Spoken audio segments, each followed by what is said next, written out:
Hello, Professor Han and classmates. My name is Yaruti, and I chose the topic of child trafficking in Thailand and the greater Mekong subregion in Asia.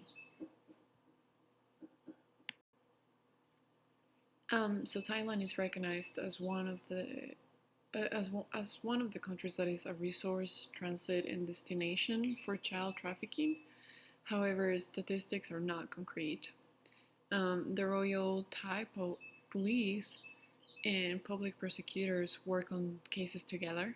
The police conducts searches, detains suspects, gathers evidence, interviews suspects, witnesses, provides necessary documentation for the public prosecutor to follow up with the case.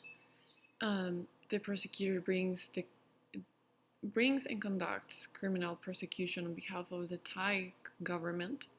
However, only the police has the power to initiate a case. The Thai government has demonstrated little effort to address trafficking, and the police have demonstrated corrupt behaviors while working on cases.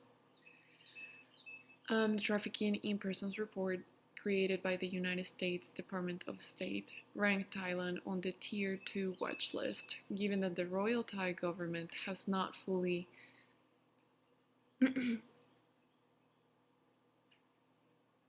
followed the minimum standards for child trafficking elimination, and no evidence of increased efforts have been shown. The Convention of Rights of the Child, CRC, Article 32 states that children have the right to be protected from economic exploitation. Article 34 prohibits the use of children in prostitution, and Article 35 prohibits the abduction, sale, or trafficking of children. The provisions of the CRC have not been effectively transferred into the Thai law, causing two effects: the unfulfilled development of education and capacity building within the judicial branches of Thailand on children's rights and international legal obligations, and the lack of inclusion of legal cases regarding children trafficking or child trafficking into Thai case law and general Thai legal culture.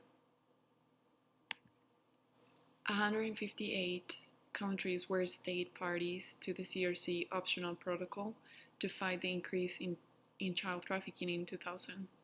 The Greater Mekong subregion countries are Cambodia, Laos People's Democratic Republic, Myanmar, Thailand, Vietnam, and the People's Republic of China. Although child trafficking is mainly in this region, given the irregular migration procedures, the 2022 TIP reported that a small of Australians may engage in facilitating commercial sex and child sex tourism abroad, including in Thailand. Bangladesh demonstrated commitment to the investigations of trafficking cases and extradition of people involved to make sure that traffickers face trial. And Bahrain increased efforts to protect victims from Indonesia, Thailand, and Bangladesh. However, there were no male victims reported. Belize reported that foreign victims are primarily Asian, Thai, Chinese, and Indian, as well as from Eastern Europe, Hungary, Romania, Albania, and Ukraine. In sub-Saharan Africa, Morocco, and Nigeria. Issues and challenges.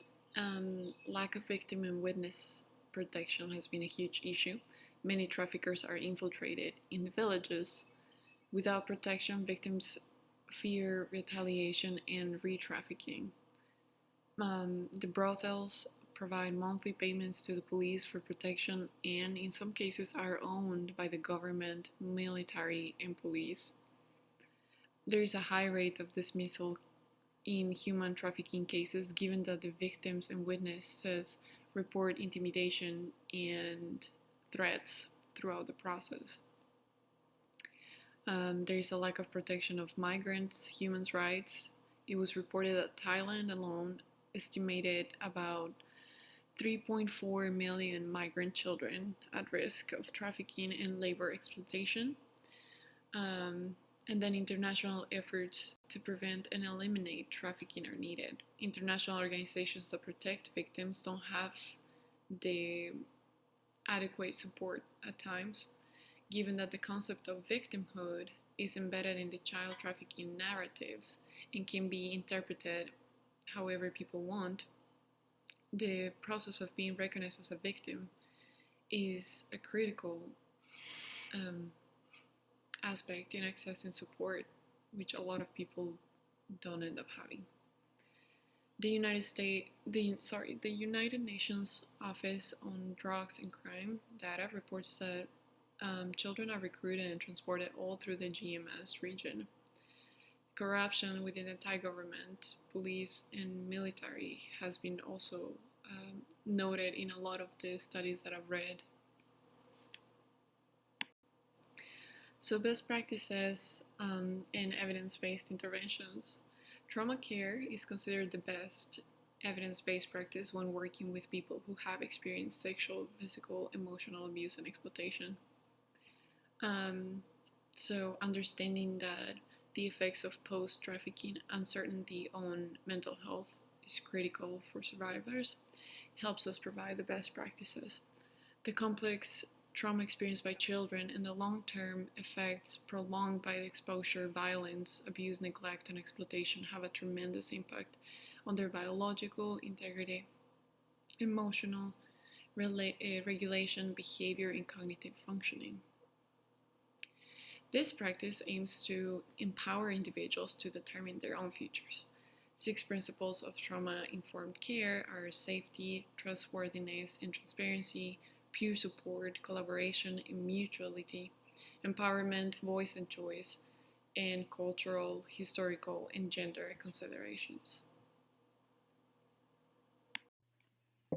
Responses and resources available.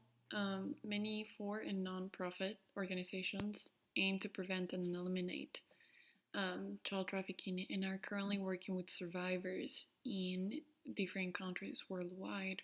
Organizations like the Abortion Project, ECPAT, International in Thailand, the Global Frontier Missions, Diaconia, other religious NGOs, and the UN, and the branches created to focus on children, like the UNICEF. Organizations are working to promote children's empowerment, education and development, safe migration, protection of children from online sexual exploitation, and advocacy in the national level as well as the international level. So, the social worker's role in all of this. The book mentioned that social workers in the global north can work on reducing these threats to child well-being by working on the micro level to help individual clients and their families to attain child well-being. In addition, social workers must first and foremost work on their own biases in order to provide genuine and caring services to survivors of trafficking. Many victims had reported feeling judged by social workers while giving their testimony, feeling like they were being blamed for what happened to them. Social workers in the global north can also work in international adoption, performing home studies and helping parents and children adjust to each other and overcoming cultural differences.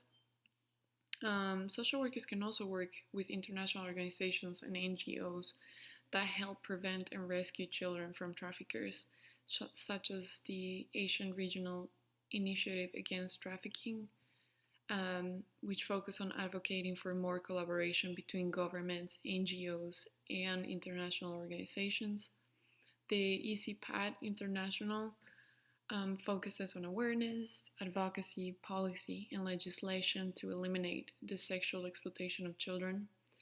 The ECPAT Thailand partners with local organizations like Diaconia to promote rural opportunities for children's empowerment, education, and development, and it also works on national policy advocacy. And lastly, social workers can also work on the macro level to make education and birth registration more accessible. Here are my references. Thank you.